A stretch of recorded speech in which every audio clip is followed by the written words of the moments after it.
I'm Cindy Abbott Letro for Behind the Camera, and I think all of us sometimes wonder when we see that a film is being done in Buffalo or New York or California, how those films actually got to come to that place.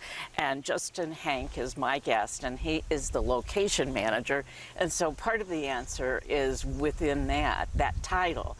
But how did you become a location manager, and what exactly are your responsibilities? So my first movie in Buffalo was with Marshall, and I think that was the first sizable film that had come here, and it was really just, I'm from New York City and was working, I went to UB, and I was going to go back home for the summer and work on films like I had done in New York in the past.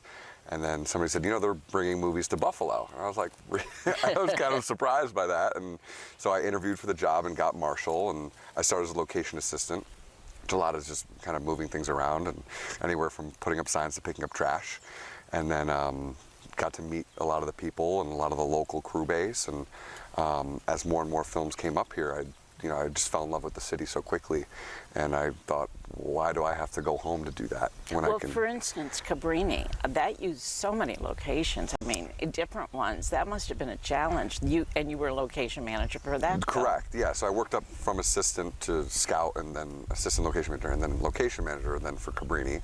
And I've probably done about 8 to 10 films here. But for Cabrini, that was certainly the biggest one that I'd done here, because that was 47 days of filming. Wow. We had about 35 locations. We had the second unit, which was its own director tandem unit with its own cinematographer, its own director, its own ADs making schedules. And normally that's just some guy running around with a camera and cleaning up footage, but this was 200 extras for a second unit. And then on main unit we had 300 extras and 15 trucks. So explain to me, what exactly do you do? Are you like the ringmaster or a traffic cop? Or, you say you go here, I often feel like a traffic cop, okay. Just making sure people know where they're going and that they're doing the sticking to the plan and, the coordination of logistics. But basically my job is, it starts with the director or producer sending me a script. And they say, we want to film it here or here, so it could be anywhere that I have experience, typically. So let's say for Buffalo, they're saying, we want to bring this movie to Buffalo. So I read the script, I make my own notes, reading what the geography of places are, what the characteristics of them are, and then from there, I work with the director for the first time, and we start ironing out what his thoughts are for things. And we kind of bounce ideas, and I give them an idea of what, they haven't been to Buffalo. They don't really know what they're going to get until they've seen it. So I'm trying to prepare them for as much as what we're going to see. And then we show them around, and we start picking locations that are film friendly, which in Buffalo, that is quite easy. The community is obviously one of the best parts of making films in Buffalo. But after that, once you get the creative choices out of the way, then it's all the logistics. It's where do we eat? Where do we park? What's the, all the permits, working with the film commission, who obviously are the best in the country. And so it's all of the actual realistic planning. And I like to joke that I'm like the middleman between Fantasyland and filmmaking and the real world. Well, in a way, it's sort of an adjunct of the Convention and Visitors Bureau in the sense that you want to make people happy. You want them to like the community. You want them to have a good experience. Absolutely. And, but here, I mean, do you have repeat customers? Is that? Well, yeah. I mean, you have people you love to work with, and obviously Buffalo is like, it's a gold mine for period locations. I mean, find me another city that has sustained, the architectural beauty. Most cities knock them down, certainly in New York. So Buffalo certainly makes that easy. And once you've had a bunch of good experiences with people, they welcome you back. And that's the biggest part of my job, is ensuring that the community is aware of everything that's going on. We're doing everything by the book, permitting wise and parking wise, and that every time we go in with 100 people and 100 things of equipment, that we're getting out of those places safely, and that we're fixing the things that, correcting them before they become an issue, and fixing things if they do become an issue, so that people feel taken care of and that we can come back and make more films. If there was one thing that you think we need to work on, that we need to build up here in this region to be better at what we're doing, what would you say? It's a great question. I know the studios look for certain characteristics. Obviously, the tax credit is huge. That's what most producers get drawn to, and I don't know if there's a way to mine more of the period aspect of this, but in just traveling, I mean, people who from Buffalo who have traveled can tell you that Buffalo has, you know, some of the most beautiful old style buildings there are in the country. You know what I mean? You don't have to be a filmmaker to know that. So if there's a way to mine that information somehow and get it out, I think that they could bring shows like The Gilded Age, which take place at the turn of the century. Oh, well, and I was just going to say that the film that you're here for is called The Panic, and that takes place in sort of a 19th century sort of atmosphere. Yeah, so it takes place in 1907. It's about the market crash. And basically it's a lot of old bankers, J.P. Morgan, Charles Barney, J.D. Rockefeller. So, you know, there's a lot of big, rich, fancy locations. Free income tax. Yeah. So like a place like Buffalo makes that quite easy to find. It's the grand scale that they're trying to sell. And this isn't the biggest movie. It's certainly not nearly as big as Cabrini or some of the other ones that we've had. But when you're making a movie, you want big scale because you want to feel that time period. So you want to be able to look 360 in any direction that you're going and feel that scope. And places like Buffalo, which give you that, you know, with a little sprinkle of art design to fix anything, to change anything that's modern, it makes it easy. Do you have enough crew? Is that part of, I mean, what we could build more of, you know, or train, or, I mean, what would you advise there? Do you have to bring in crew to do a film like this? To do a film like this, no. The Panic, I think 95% of the crew is local. So, you know, and I was just going to ask you, because you said you've been doing this since you went to UB. You're not that old, but still, have you seen a crew base developing over the years when you started? I absolutely have.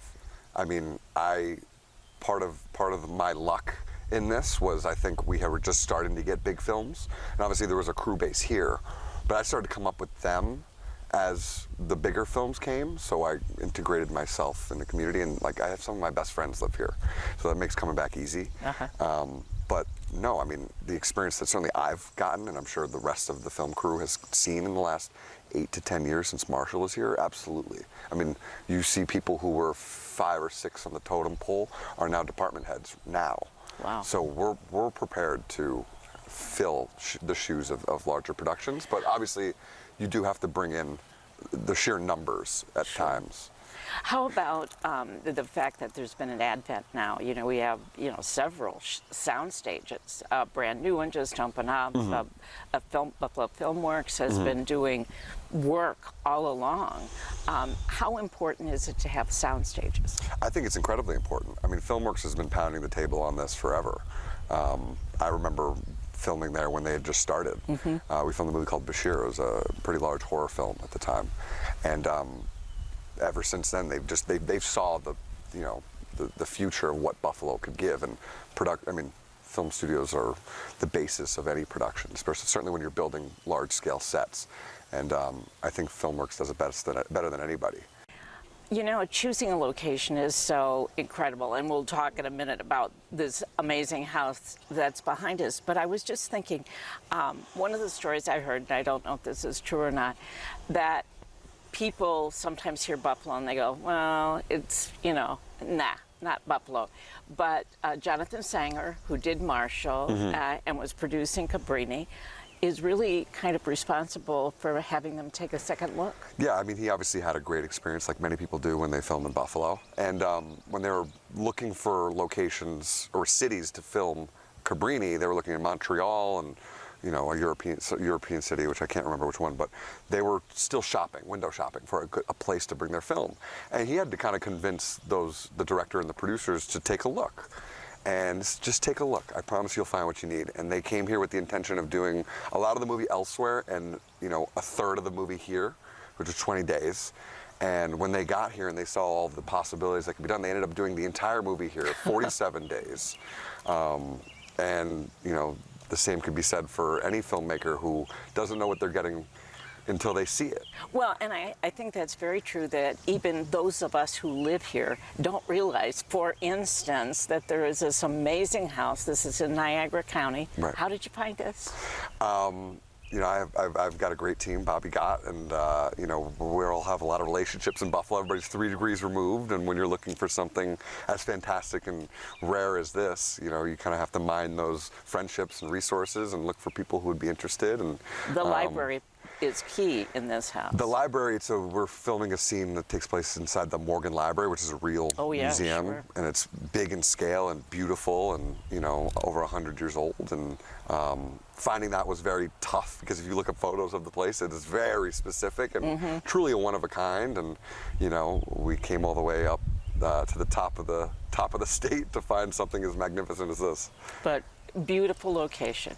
Yes, it's fantastic. It's remarkable, really. How about, in a nutshell, for someone that's saying, hey, I would like to do that. That sounds like a great job. What kind of training do you need? For a film? To be a location manager. I think that's for a film studio. No. To be a location manager. I was thinking fast. Sure. No, I mean, I think if you have any interest in that, I think finding your way into the location department. Again, you start small, like a PA. Anybody who wants to start in the film, start as a PA. And that's a production assistant. Production assistant. So you are just getting your feet wet. You're understanding the lingo, the speed, the pace, the long hours, and then you start working with other people in other departments and figure out what it is that you find interest in. And if you want to start in the locations department, then you know, you start by just servicing the locations themselves with the department and making sure everybody knows where they're going and that everybody's doing what they're supposed to, or not going in certain areas if it's somebody's house. You know what I mean? Being very careful, and also, you know, having a certain,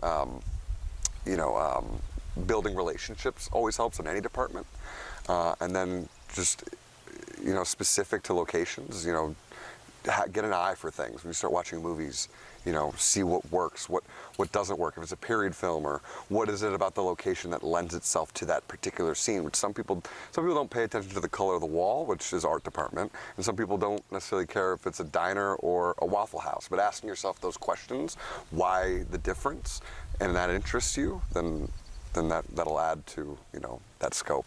Well, it's a fascinating job, and you obviously do it very well because you've been associated with so many great movies. And I'm just happy that Buffalo is finally, you know, this has taken a while to get there, but we're on the right path. Thank you, Justin, for joining us. Absolutely. My pleasure. And thank you for watching this episode of Behind the Camera. See you next month.